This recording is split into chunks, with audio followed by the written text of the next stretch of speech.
Speaking of better help, I wish Vince would get some, because we had to watch Raw this past week, actually part of it. I mean, I know I said this a week or two ago. I'll say the same thing. There's no variety anymore. The opening of Raw, what was this, May the 9th, but we're recapping the week. And a lot of people say, you ought to do a Raw recap on Tuesday and get it right out. I'm not working on their schedule. They're working on mine. I'm recapping the wrestling shows that we've seen since I last spoke to you people. And our show has the circulation now that it's destination listening. So a lot of our people don't watch Raw anyway. They just listen to us take the piss out of it. So nevertheless, May the 9th is when it was, right? That's when we started this last week. Correct. The opening segment was an RK Bro promo about the Usos.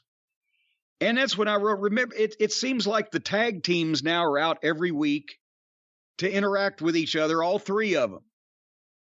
We've got Street Profits, RK Bro, and the Usos. So this week, RK Bro did a promo about the Usos and then had a match with Street Profits because they interrupted RK Bro. And as soon as they came out, I said, I bet we're going to get a match. Does the same thing happen every week involving most of the same people? They come out and talk. Somebody else comes out and talks mean to them. They have a fucking match. Yeah, that's kind of the Raw formula for the last 15 years. I tried to listen to the RK Bro interview because, okay, I'm going to listen to, I started calling him Spicoli. I'm going to listen to Riddle talk and see if I can stand this. I tried to watch him work last week. And he sounds like Spicoli in Fast Times at Ridgemont High, but without the acting ability of Sean Penn. And he's a guy that sounds goofy and he's got birds and bunny rabbits flying out of his ass. And then they had the tag team title match and RK Bro won and celebrated. And they replayed it, and we were 27 minutes into the show by the time that was done. AEW has nonstop wrestlers on their shows. They have too many guys. So that people just randomly show up on a show, and then there's other guys that disappear for weeks and months at a time. Raw has like 8 people. We can't get rid of any of them. And they each are on that show for a minimum of 45 minutes every Monday. At least there's a clear choice, folks. You got the giant douche and the turd sandwich. Austin Theory did a live promo. And who's the new announcer they've got that does interviews? He's got is it a British accent or he's from somewhere across the pond? Oh, I've seen him. I don't know what his name is. Like Simon or something? I don't know. Simple Simon met the pieman going to the fair, said Simple Simon to the pieman, let me taste your wares. Nevertheless, he interviewed Austin Theory. The announcer sounds like a robot reading a prepared statement. But Theory, I've got to call him Austin every once in a while because it sounds fucking goofy without it. Remember I said I'd like to hear him not nodding and agreeing with Vince's growling. He's got some oomph, and he looks and he sounds fairly comfortable. And he's got the facials, and he's got some animation in his speech. So, and the future is Theory. It'll doodle something else comes along. I'd rather have the future is Austin Theory, but it was short and sweet, but he didn't do a bad job. Did you see this part? I did. It was okay. The one part that made me laugh was he was talking about himself in the third person, Ricky Henderson style. But it's hard to do that when your name is just Theory. Yeah. So he's like, and the next champion will be Theory. Like the way he said it, it was so awkward. Just give the guy a fucking name. Well, later on, at some point, he'll be proven and verified, and then he can be fact. That'll be when he goes to AEW. No, please. We can't wish that on him this early in his career. He hadn't done anything to us.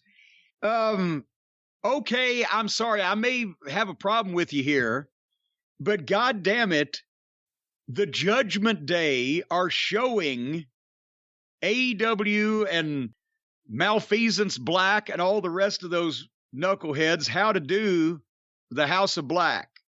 Judgment. It's the House of Edge. Judgment Day is what the live promo. Edge got a new haircut.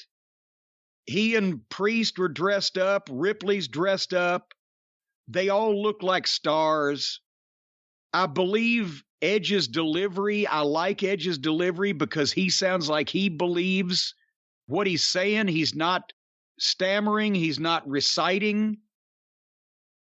You know, and whether or not it's still a little Hollywoodish, he's doing a good job with it. I want to hear the guy that's doing the promo believe what he's saying so I can. And Edge is doing it. He's doing a great job. Damian Priest is back to having some bass in his voice where he looks and sounds like a grown man. And then he gave the big introduction to Rhea Ripley, who looks fantastic and held her part up verbally. And again, they have their little reasons for being mad at society, and hers is those nasty kids selling her autographs on eBay. But they tried to what her, and it didn't throw her off. She still did her business. And then right at the point where Edge is promising that his movement isn't done and they want more, and they're teasing bringing somebody else in, as most cult groups do. Look, we brought hundreds of thousands into ours. And I'm thinking, I was into it. I wanted to hear who else they're talking about. And then Liv Morgan's music interrupts, and here she comes. The girl that Ripley turned on, but she comes out happy and slapping hands. And then when she gets to the ring, she puts her mean face on at Rhea Ripley, and they have a match. So they expect us to think that they're just making this shit up as we go along, and people are just wandering out and having impromptu matches. But I loved the promo. The promo culminating in Liv Morgan's entrance was a massive letdown. What'd you think? Again, I don't like them as much as you do, although I'll admit they're doing this a whole lot better than the House of Black, which is one of the worst, I don't know what you call it, one of the worst factions we've seen on a major wrestling show in a very long time. To be fair, though, should we call them that fucking faction? They're just terrible. I mean, Tony was smart enough to keep them off TV this week after that bullshit 2 weeks ago, but they're terrible. But Edge has stolen their entire thing. I mean, even the entrance, where he's there and all of a sudden the other two come up from the sides. That was Malachi's entrance. But this is shot professionally, and it looks good. And they're somehow everything they do is just more professional. I'm not disagreeing with you about that, but again, I don't like just the hokiness of it inherently, although we'll see where it goes. I'm happy that Edge got a haircut. I thought that added a lot to it, that he does now look a little bit different than he has for the last year and a half that he's been around. And we'll see. He dropped the Jeremiah Johnson / Grizzly Adams look for something more leaderish. Hey, what does it take for a babyface to get upset in WWE?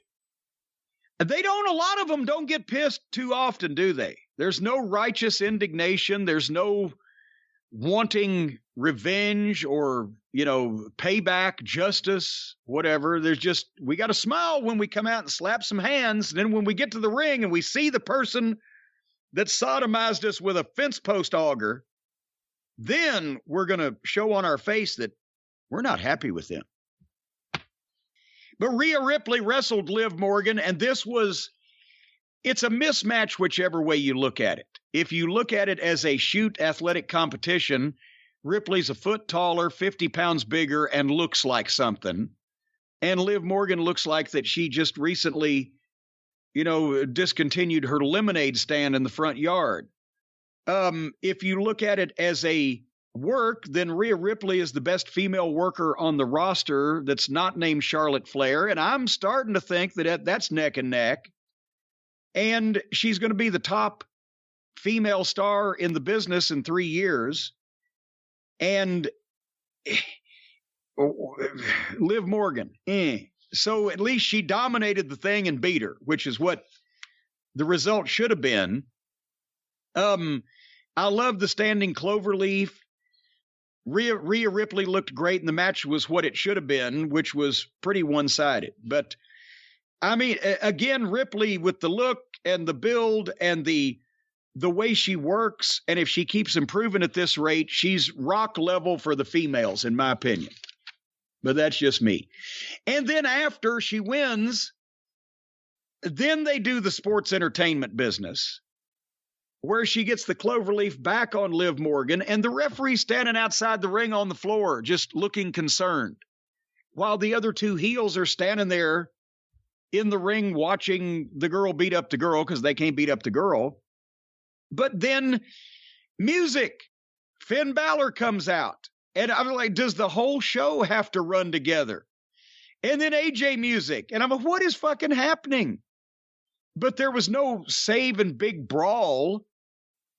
It's Balor against Priest next, and AJ is just out there to watch, I guess, for some reason, because they're all mad at each other. And then they go to the break, they come back and have the next match, but I'm jumping ahead of myself. Heap praise on Rhea Ripley. Genuflect in her direction. You're telling me to? Yeah, I've done mine, now you do yours. Yeah, she's really good. Let's see who they program her with. Well, that wasn't very full-throated. Did you watch Balor and Priest? You know what, I didn't, and he's a talented guy, but Finn Balor is one of those people that never captures me enough to really want to sit down and watch his stuff when it's on live. So I kind of walked out of the room. Well, I honestly was a fan of his stuff. I mean, he was Prince Devitt 10 years ago. I was a fan of his stuff then. And he has good matches. He's in great shape. He's a solid professional, but hasn't he just done like 5 2-minute jobs for Austin Theory on TV in the last couple months? And every time you see him, he's getting beat. And he's not, they just run him out to do things with people without, it's other people they're trying to get over. So they had a match, and Balor went for a dive on the outside of the floor, and Rhea Ripley gets in front of Priest and stops him. And then Edge rolls in the ring and hits Balor with a spear and gets disqualified. And AJ comes in, but the heels outnumber them, and they beat up the baby faces. And then Edge and Priest did a modified Midnight Express double goozle on AJ, boom, hit him both directions. And that was, the heels just beat up the baby faces at the end of everything. No referees try to help. And then the heels stand there and milk it, and then they go to a break. So that's what you missed. Same kind of shit as always. Yeah, I didn't miss anything. MVP, I'll have you know, is still trying to talk almost over. He's MVP. I suggest you try to pick up a turd by the clean end. You'll have an easier time. And now what they've done here is Lashley and MVP were a great combination, and Lashley was one of the champions and was in the conversation with Brock Lesnar and Roman Reigns as a single. And he had some talented flunkies around him, Shelton Benjamin and Cedric Alexander. Well, they broke all them up. And now they've got MVP out here in the segments that people are fast forwarding because it's involving Almost. And here comes poor Cedric Alexander now is trying to get back with MVP and get on Almost side. And Lashley came out and killed security, which that was great. Lashley and Wardlow on the various programs beating up security is a guaranteed 60 to 90 seconds of gold. But basically, again, Lashley comes out, beats up security, beats up Cedric Alexander. He and Almost go face to face. And then whatever they do physically brings everybody down to a fucking state of deep, dark depression. This time Lashley would manage to clothesline Almost barely over the top rope. I have seen cows take quicker, snappier bumps. And then he hurt-locked Cedric while the other heels walked off. And that was it. Nobody cared. The people were, Cedric worked hard. Lashley worked hard. Security took great bumps. Almost is the giant astronomical black hole of charisma. Not only does he have none, but he sucks in the charisma of those around him and leaves it in a vacuum. Did you see this? Yes, you summed up my notes earlier when you said nobody cares. Do you have did you keep note of where this was in the show? How far into Raw were we by this point? Well, I don't have the times down, but I get first segment was half an hour, 35. Oh, that was a long one. Yeah, and then the House of Edge had a few segments there. Yeah, so we're an hour and a half in. Oof. Cruella DeVille has been relieved of her management duties.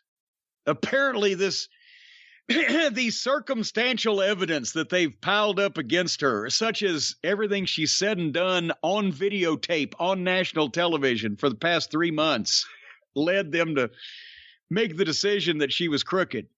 And now she's just a wrestler. And Adam Pearce had to give her that news. And then she goes out for a match. And I'm thinking, okay, I'm going to try this again. I think she looks great. And I think she can talk. And I saw her wrestle one match the other day. And I'm going to watch. I'll see again what's going on with Cruella. And guess who? Guess her who? Who?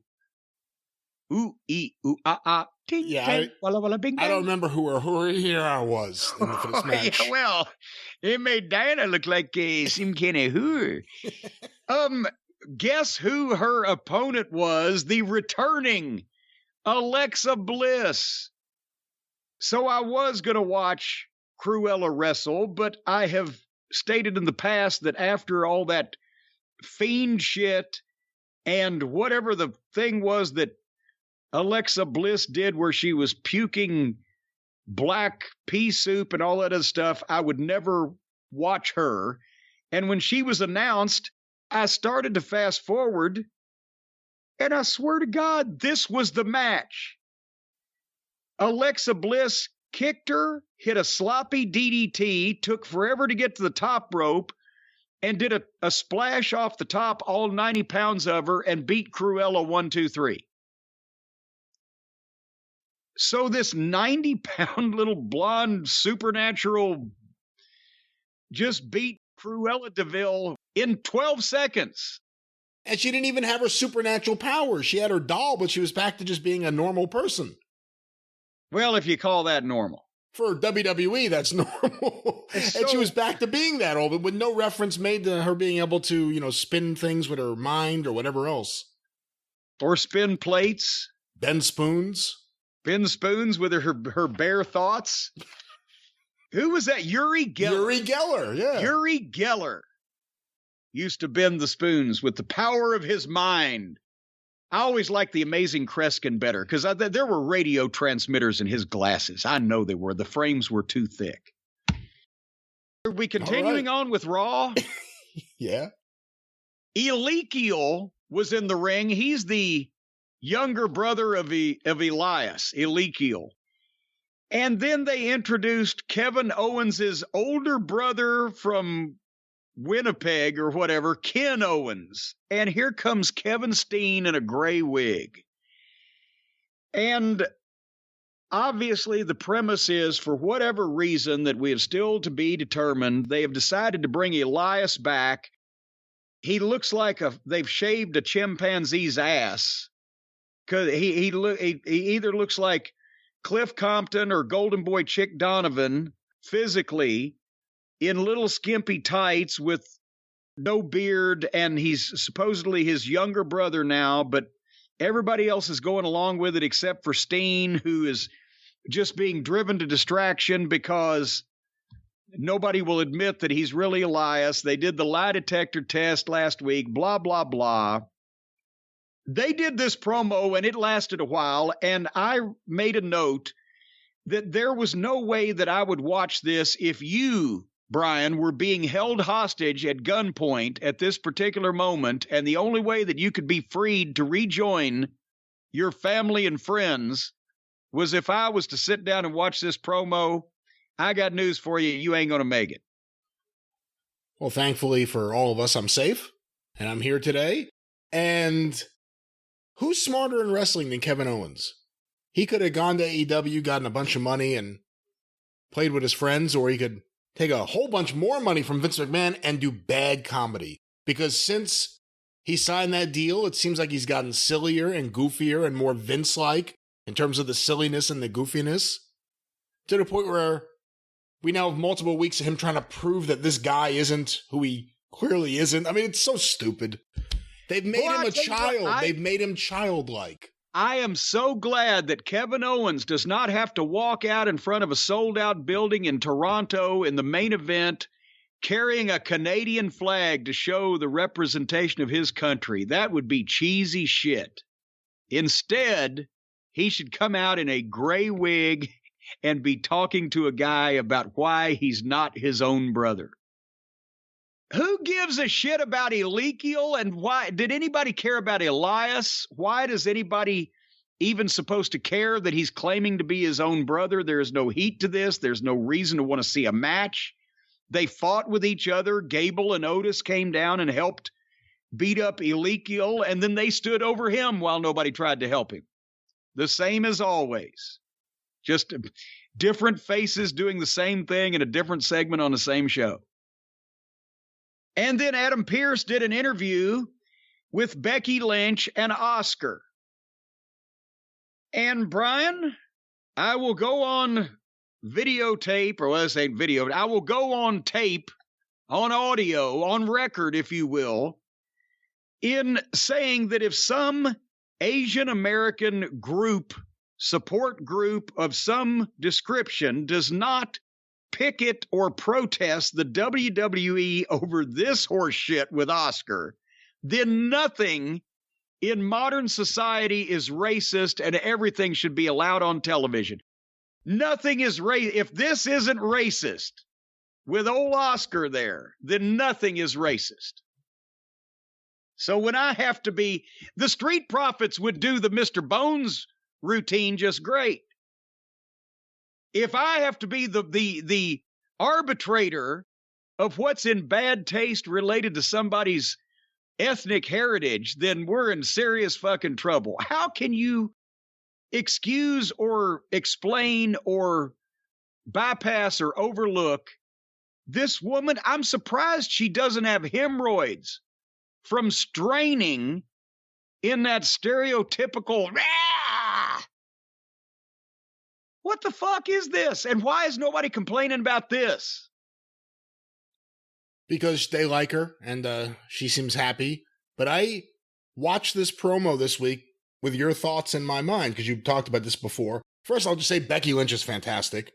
Everything she does is incredible. She's a star. The magnitude, they don't have too many on the men's side. She's incredible. But I watched this, and I like Asuka in the ring, and I always have, and I really liked her in NXT, but she was a different performer in terms of presentation then. But you're not wrong. I mean, she's portraying a Japanese person the way, like in a 1980s movie, they would to make it over the top. No, this is 1960s sitcom. This is they were way modern and informed in the 80s compared to this. Knowing, having in mind what you said and what you think about this and watching it with that, it does seem a bit over the top. That's all. I just wanted to hear somebody else saying it. But Becky was great. But Becky was fantastic. Becky Lynch to me is the best promo of the female roster. And as far as working as a heel and having that mindset, if they didn't have Becky and Charlotte and Ripley, they'd be in trouble. Speaking of in trouble, the job guy that fought Beer My Hand this week. So now it's a deal. I guess it's an ongoing deal. Every job guy that we've never heard of comes out and says, this comes straight from Vince McMahon. This is a Vince McMahon.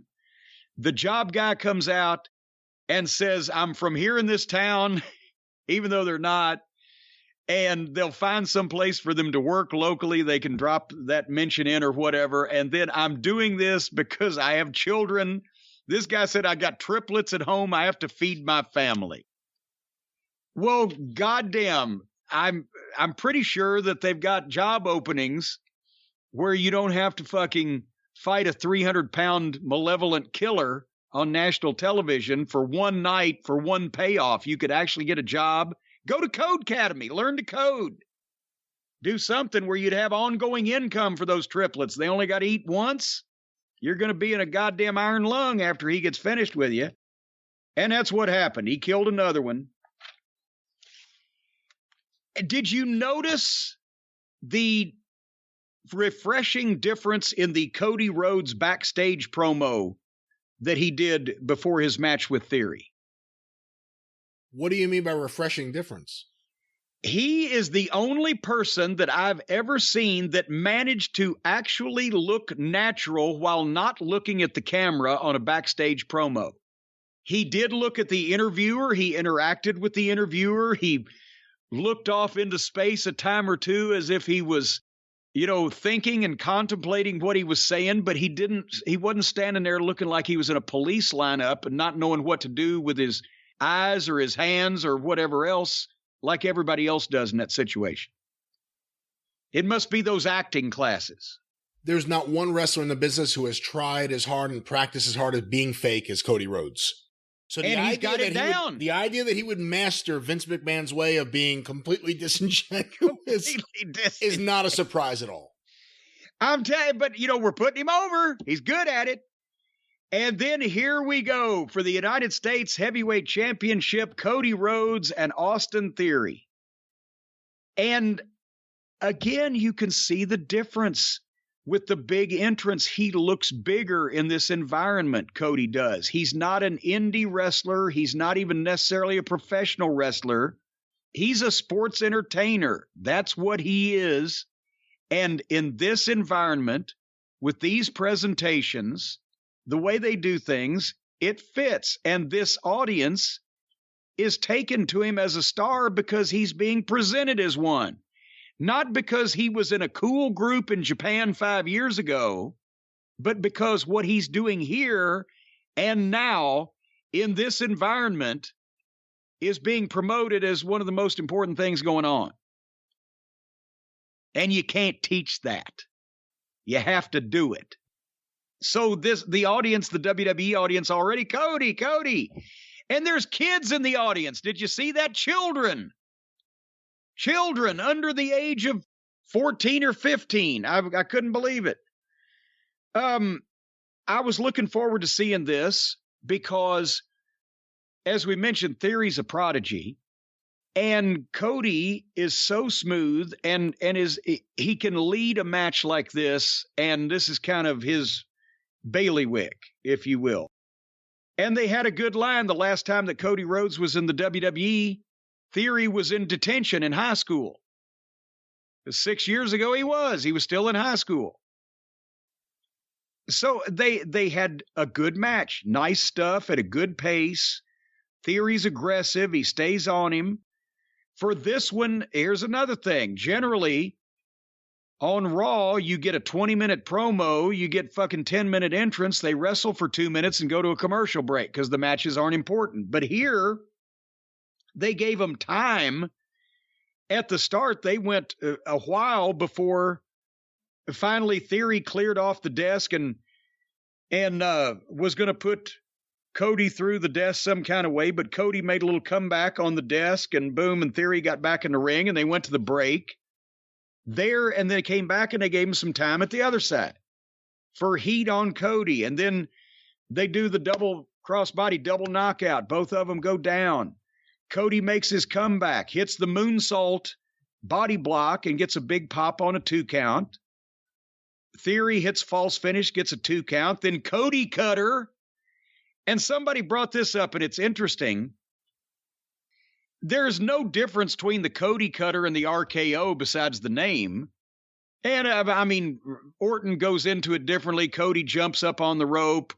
Orton comes out of nowhere, whatever.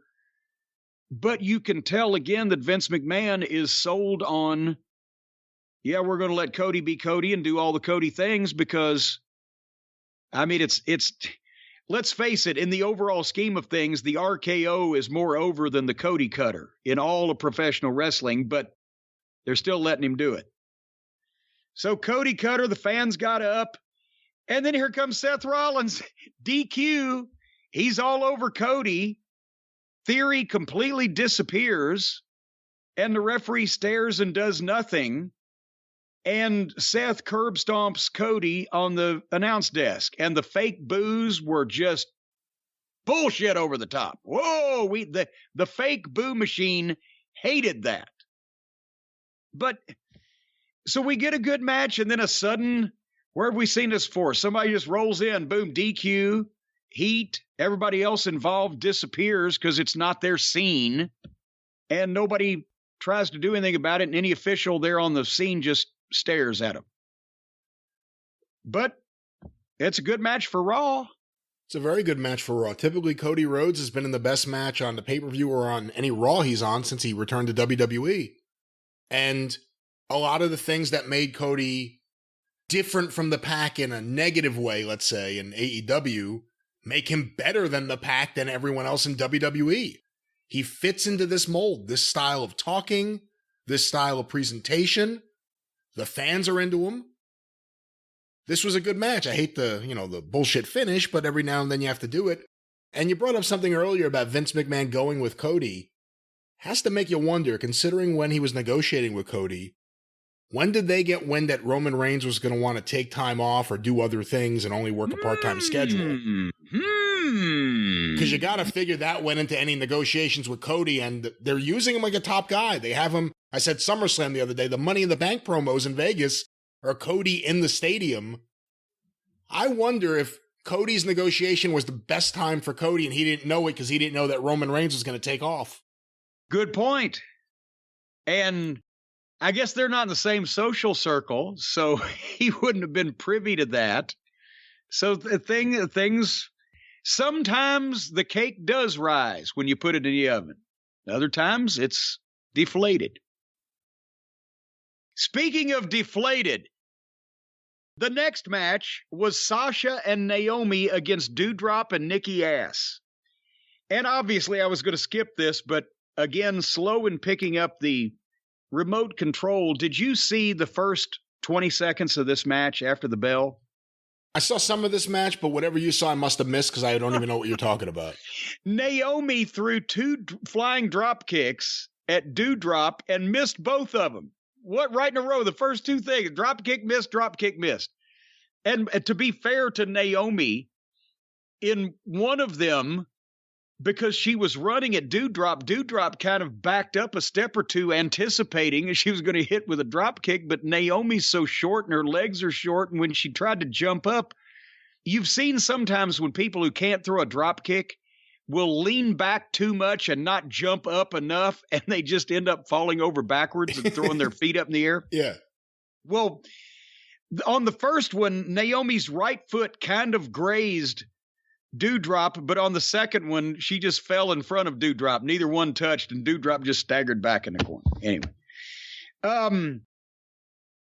So Miz apparently wants to be the referee when Mustafa Ali faces Champa.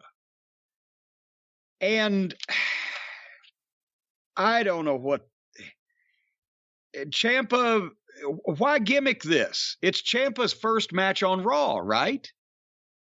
He has not wrestled on Raw yet. He just left NXT. He's been involved in a few things, but I don't think we've seen an actual match, no. Okay, so now his first match was Ciampa versus Mustafa with Miz as the referee. And, of course, Miz is being a heel because he's not happy with Mustafa Ali. Ciampa looks great, worked hard as always. I don't see what the fuck they're doing with this Mustafa Ali. But now, unfortunately, Tommaso was the heart and soul of NXT, and now he's a middle card heel on Raw being used in Miz angles. And Miz fast counted it, and Tommaso, so his debut on Raw, he had to have a heel fast count for him to beat a middle card guy that hasn't been around in ages. More Lacey Evans. At this point, my God, did she somehow cross an old gypsy woman in a previous life? Is Maria Ospinskaya in the sky looking down on Lacey Evans, cursing her existence. I've said before that it's a great story, but my God, they could have found a better way to tell it than have this poor girl stand up against the wall and do a hostage statement.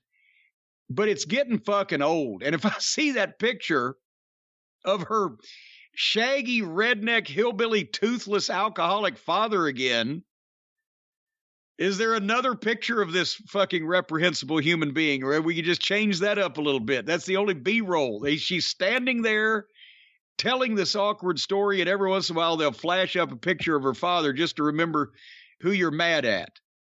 I stand by the statement, if he ever showed up in wrestling, he'd be the hottest heel in the world. But more of it. And then finally, it's a 3-hour show, right? They get to the main event, Bianca Belair versus Asuka with Becky Lynch on color. And after they show the VTR of Bianca at the Kentucky Derby, the bell rang for the main event. We had 5 minutes left on the air in a 3-hour show. So I didn't settle down to get too invested in this one. But they had a 3-minute match, and then Becky Lynch pulled Bianca out and ran her into the steps and beat up Asuka. And she did some good heel work, but it was at the heel end of a fucking long show. Did I just not let you comment about the last several things? Well, I think that worked out just fine because I watch Raw live. I don't watch it on DVR when I can avoid it. I try to just keep it on live and take it off mute when it's something interesting. And I usually fall asleep by the end of it and I miss the main event. Well, it was 3 minutes. So that was Raw. That was Raw. I wish, I watched the thing, but I just can't bear the thought sometimes of listening to it. So you know what I'm thinking about doing from now on, Brian? I'm thinking about putting on the modern Raw on my television set. But I'm thinking about listening to the soundtrack of 1980s Mid-South Wrestling on my Raycon wireless earbuds. Oh, that sounds like a great idea, unless, Joel's on commentary. Well, but even Joel Watts now, with excrement around, Joel Watts sounds like Gordon Soley these days. But folks, everybody will sound like Gordon Soley or James Earl Jones or the voice of God himself on your Raycon everyday wireless earbuds because they look, feel, and sound better than ever with the optimized gel tips for the perfect in-ear fit. You may think that the gel tips would shake and shimmer or be sticky because every time I eat Jell-O, it's sticky and it just kind of wiggles there. But no, the Jell-O that they make these tips out of on the everyday earbuds are solid and they give you the perfect in-ear fit. As a matter of fact, if you leave your head out in a hot sun for a significant period of time, they will melt right into your ear holes, ladies and gentlemen. No, so they will not. They will fit the exact shape of the inside of your ear because they melt that way, and then it's perfect. You never have to take them out because you can't. They will not melt, and you do have Jesus Christ! You have nothing to fear of these melting in your ears. Stop saying these things. You have nothing to fear of these melting in your ear.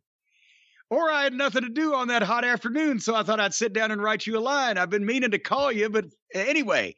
Raycons offer 3 sound profiles to match what you're listening to. They've got the Jim profile if you're listening to me, the Brian profile if you're listening to him, and the what the fuck are you doing profile if you're listening to anything else, because why would you?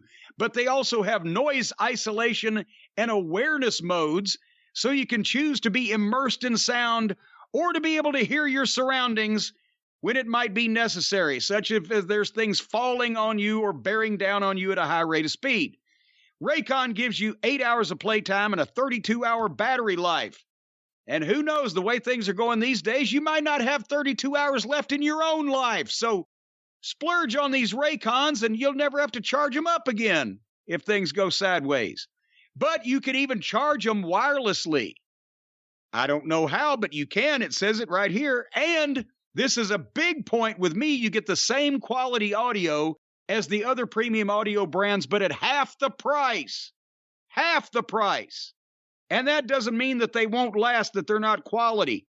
Because we've heard all these stories, they actually disseminate some of these stories when they hear about them. If you've had a story about your Raycons surviving getting lost in the rain or a snowstorm, falling 3 stories. That guy was really lucky. He fell the 3 stories, and his Raycon still worked. I believe I mentioned this. The mortician managed to pry him out and give him back to the family. The Raycon still worked. So it's no wonder that the everyday earbuds from Raycon have over 49,000 5-star reviews. You'd think they'd get to 50,000 real soon. Maybe we better get an update. But right now, you can check them out. My guess is you're going to want to leave one of those 5-star reviews, maybe 6 stars if you're listening to it in Tokyo. You can go to buyraycon.com. That's BUYRAYCON, buyraycon.com/JCE right now, today. Soon as we're done with this program, listen to us first and get 15% off your entire Raycon order. Anything on the site, buyraycon.com/JCE, 15% off. Listen to your podcast, your music, everybody but your nagging spouse and your howl at the moon kids on the everyday wireless earbuds from Raycon. That's right. What are you doing this week over at the Arcadian Vanguard Network? Another fun and action-packed week on the Arcadian Vanguard Podcast Network. Get information about all the shows on Twitter at Superpodcast or on Facebook, facebook.com/Arcadian Vanguard. A few notes. Once again, I want to remind everyone, original 1984 Mid-South Wrestling calendars now on sale. These are from the original print run that Pro Wrestling Enterprises did in 1983 for the 1984 Mid-South calendars. Get them today, tinyurl.com/1984 Midsouth, tinyurl.com/1984 Midsouth. Also want to make mention of the Mid-Atlantic Championship Wrestling Podcast, hosted by Mike Sempervive and Roman Gomez. The new episode out right now. The boys are now in 1983 with their weekly reviews of Mid-Atlantic Championship Wrestling. Hear the podcast today at midatlanticpod.com or available wherever you find your favorite podcast, the Mid-Atlantic Championship Podcast. Also want to make mention of Stick to Wrestling with John McAdam at McAdamPod.com or available wherever you find your favorite podcasts. This week, John looks at 1982.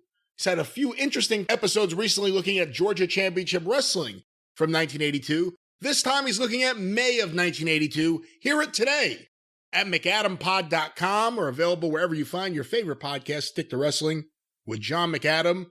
And of course, the 605 Super Podcast, The Mothership! Go through the archive today at 605pod.com. I didn't expect that one. Or look for the 605 Super Podcast wherever you find your favorite podcasts. The Mothership.